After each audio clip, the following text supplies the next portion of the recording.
All right, hey gang, we're gonna come back again and we're gonna take a look at 2.6 study guide. This time we're talking about ratios and proportions, okay? Now, maybe it defines it for you down here. Yeah, it does. Let's just go ahead and read the top part here so we understand what a ratio is and what a proportion is. And then from there, we'll go ahead and take a look at some examples. So let's have some fun. All right. Ratios and proportions. A ratio is a comparison of two numbers by division, okay? So if you think anything that can be written as a ratio is a fraction. So is 10 a fraction? Yes, it's 10 over 1. We don't have to say the 1, but it's a fraction. 2/3, is that a fraction? Yes. Let's go 7 over 2, is that a fraction? Yes, it is. Okay, it's a comparison of two numbers by division. The ratio of x to y can be expressed as x to y, so we can actually be written out like this, or it can have a colon right there, or it can be a fraction. All those are the exact same, okay? Ratios are usually expressed in simplest form, meaning we reduce them down, right? An equation stating the two ratios are equal is called a proportion, okay? So when I say that two ratios are equal, like this one down here, when we solve for x, this is a proportion, and we're going to figure out what that x value is. Both of these fractions are going to be the exact same, okay?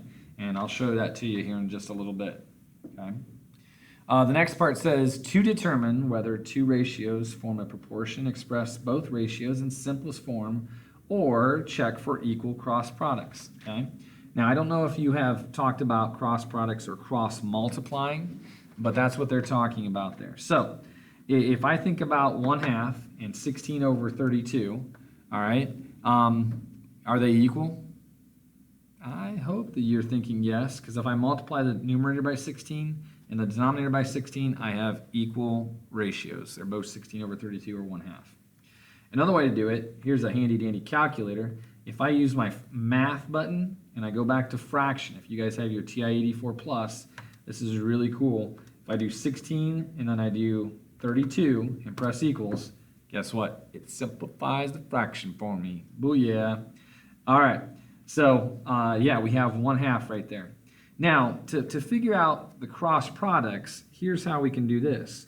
If I go ahead and set up this fraction, 16 over 32 is equal to 1 over 2, if their cross products are equal, well, if I cross multiply here, I get 32. If I cross multiply here, 1 times 32 is 32. And this is how I can double check to make sure that they're equal, okay? So it's even better than seeing, if we reduce it down, it's actually, just show that it's equal. So as you do numbers 2 and 3 for me, not only provide yes or no, but also show me how we know, whether it's by the cross products or if it's not equivalent, then tell me why, give me a reason, all right? All right, now the next part, and I'm going to ignore means and extremes property of proportions. You may already know this, but what's going on is this.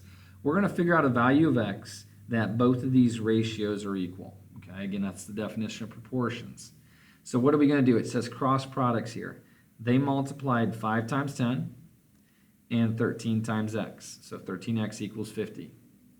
And then they divided both sides by 13 to get x is equal to 3 11/13, okay? Now, I'll just show you real quickly how we can check this. I can take 10 divided by 13, okay?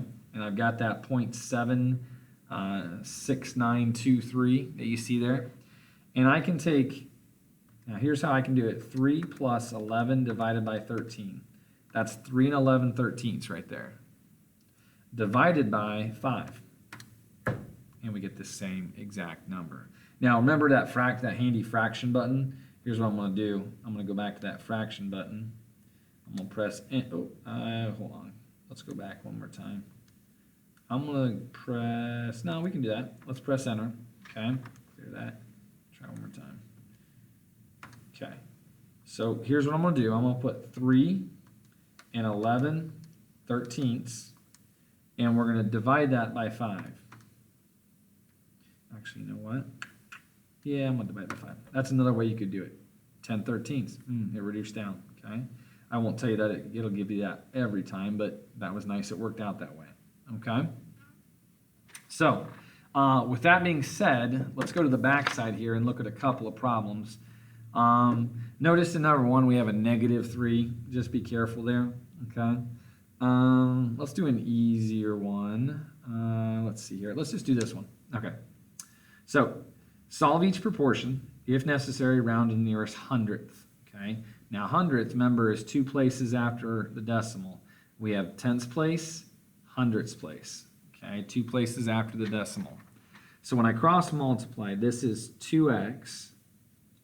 And since that's -3, I'm going to, 8 times -3 is -24.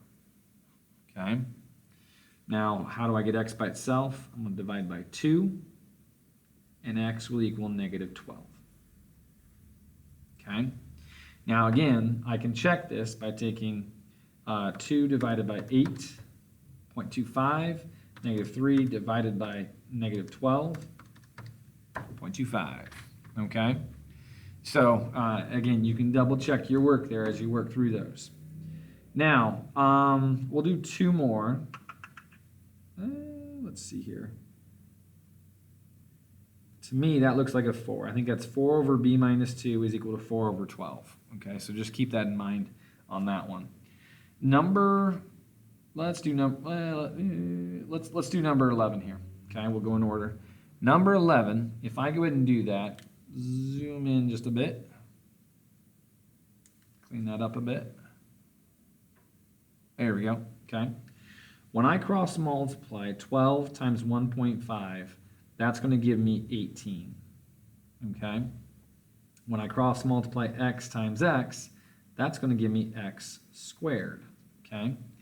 Now, from here, if I want to go ahead and solve for x, how do we undo a square? We talked about this the other day.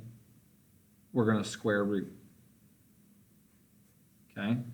So if I work this out, we get the square root of 18. Now, I'm going to share something with you that is actually usually reserved for your junior year, or if some of you are going to try to take Algebra 2 next year.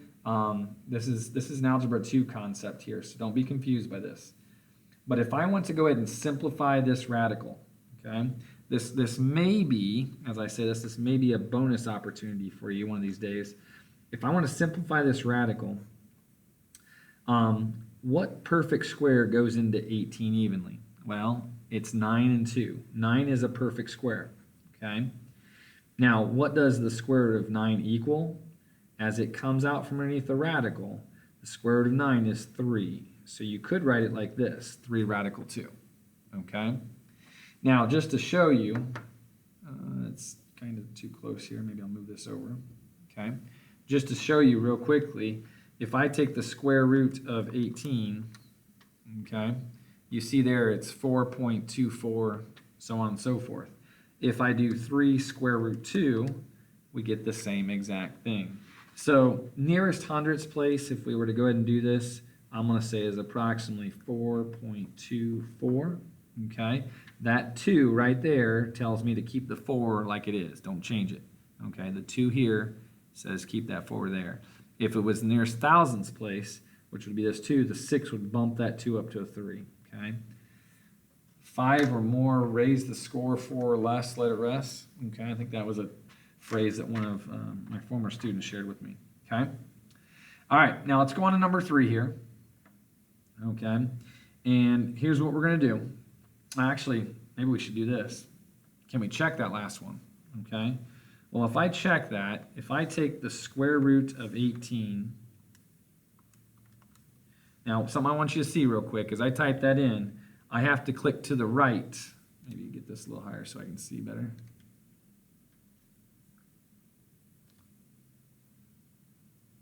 Okay, I have to click this to the right, so I'm outside of my radical. Divided by 1.5. Okay, gives me that right there. Now the other one was 12 divided by the square root of 18. We get the same exact thing. Okay, again, just double checking myself. Okay. All right, now for the next one, we have this, and I'm going to do the cross product. So what's negative y times 4? That should be negative 4y. Okay? And this is where a lot of people make mistakes, this next step here. When I cross multiply here, I want you to write this out like this, okay?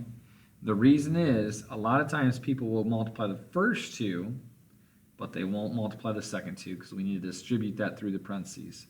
So negative 4y equals 24 plus 8y, okay? Now, I'm going to get this y, the y's to one side, so I'm going to subtract 8y from both sides, gone. And we get negative 12y is equal to 24. If I divide by negative 12, y will equal negative 2. Okay? Now, how do I check this? Well, if I take 3 plus negative 2, that's 1, and the 4 doesn't change. Okay? If I take negative 2, so I've got two negatives here, that'd be a positive 2 over 8. Is 2/8 the same thing as 1/4? Yes, it is. They're both 0.25. Okay? So, I'm going to leave the rest of those there. Let's see here. To make a mile of polymer, 1 inch of clay for 5 miles of river. Oh, okay. Well, let's talk about number 16 here, and I'll let you try number 17.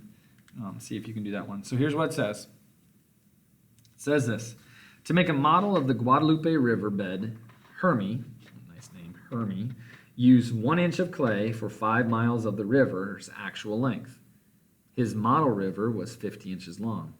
How long is the Guadalupe River? Okay. Here's where proportions can help out, and you can set them up in lots of different ways. I'm going to do it this way. 1 inch is to 5 miles. The other side of the proportion has to be set up the same way with the same units. As 50 inches is to X miles. Okay? Now, you could set it up also. You could say 1 inch is to 50 inches as 5 miles, because 1 inch was 5 miles, is to X miles. Okay? Like I said, there's multiple ways you can set it up. However it makes sense to you, go ahead and do that. So if we cross multiply here, I get X, same thing over here, X, is equal to 50 times 5, so to be 250 miles. And there's your answer. Okay? So I hope that made sense. I appreciate you guys paying attention. I know this video is a little bit longer than some of the other ones I've been doing, but I want you to have a great night. Finish those problems up for me. See you next time I see you. Goodbye.